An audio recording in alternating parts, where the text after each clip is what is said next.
kalau kita ingin dipertemukan dengan keberhasilan, dengan kesuksesan, maka kita juga harus tune in. Kita harus mengontrol frekuensi diri kita ke frekuensi keberhasilan.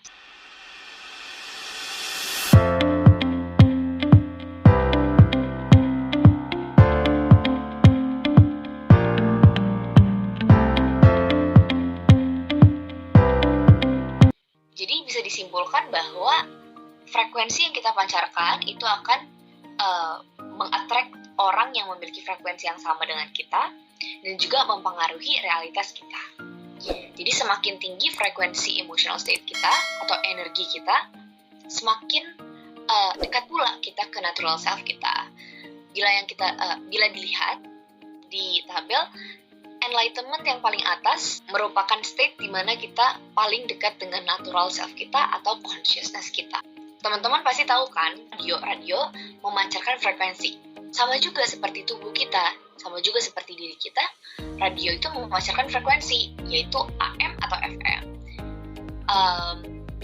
Biasanya nih, kalau saya, dulu waktu SMP itu suka, kalau pagi-pagi mendengarkan radio Desta and Gina in the Morning.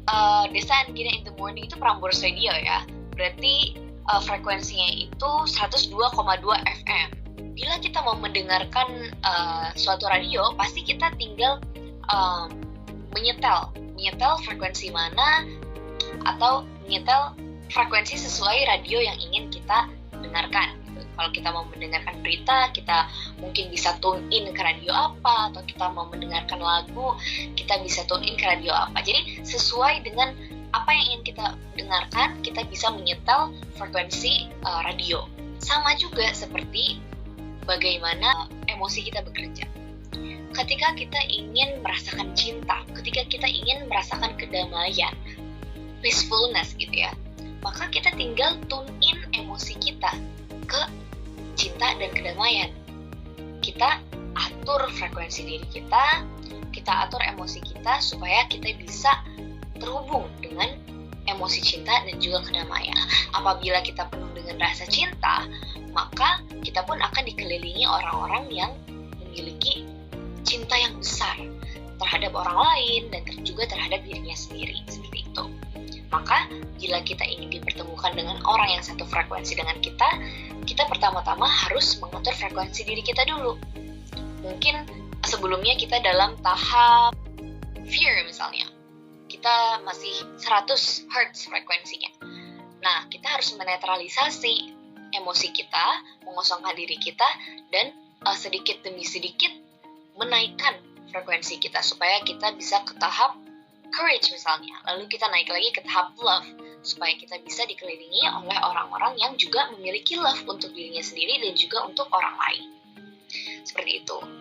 Sama juga seperti kalau kita ingin dipertemukan dengan keberhasilan, dengan kesuksesan, maka kita juga harus tune in.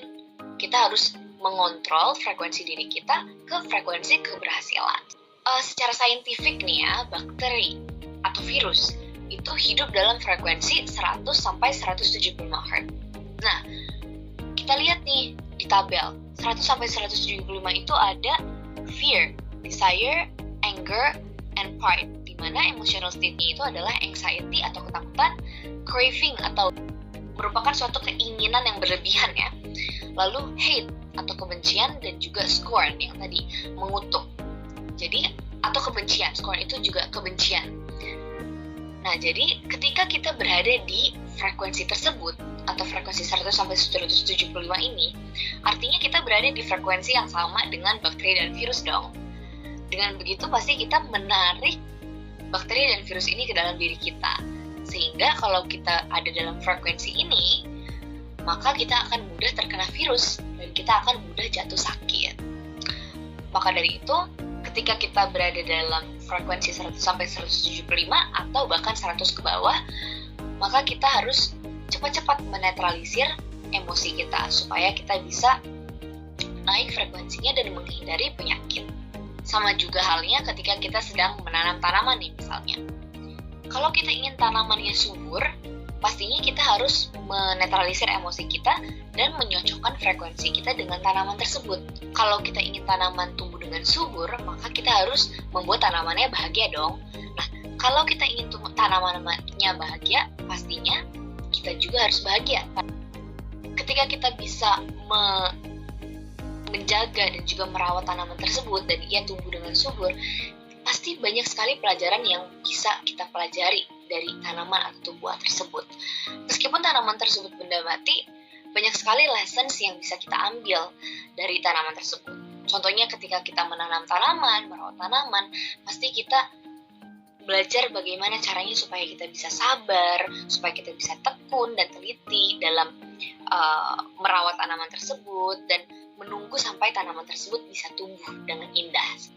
Seperti yang sudah saya mention sebelumnya, semakin tinggi frekuensi, semakin enlighten kita dan semakin dekat kita dengan true self kita. Nah, inilah mengapa 400 Hz. 400 Hz berarti ada di reason ya. Jadi dari reason, dari tabel yang biru itu, 400 Hz ini sering dipakai oleh para yogi atau Buddha atau orang yang meditatif. Jadi orang yang meditatif ini dirinya sudah memancarkan emosi atau frekuensi 400 Hz. Maka dari itu ketika kita bermeditasi juga, pastinya kita akan memancarkan emosi reason, joy, love, peace, dan juga enlightenment. Sekarang pertanyaannya, bagaimana supaya kita bisa memancarkan emosi yang positif atau memancarkan frekuensi yang positif, atau bagaimana supaya kita bisa menetralisir emosi dan menaikkan frekuensi kita supaya kita bisa lepas dari emosi yang negatif dan memancarkan emosi yang positif. Pertama-tama pastinya kita harus mengucapkan rasa terima kasih atau syukur. Setiap hembusan nafas kita harus kita iringi dengan rasa syukur. Dengan begitu, pasti emosi yang negatif akan bisa keluar dong.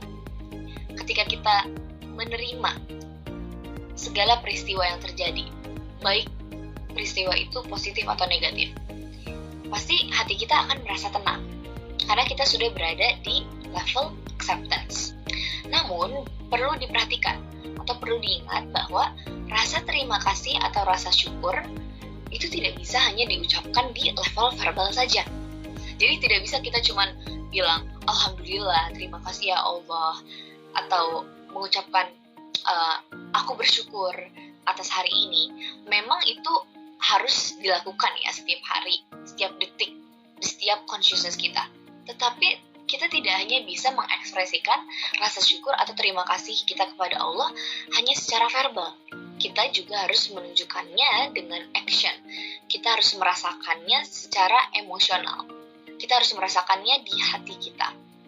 Jadi, ketika kita mengucapkan rasa terima kasih atau rasa syukur, atau ketika kita bernafas, menghembuskan nafas gitu ya, penuh rasa syukur, itu harus ada suatu shift, ada suatu perubahan dalam emosi kita. Kita harus betul-betul meresapinya, menghidupinya gitu.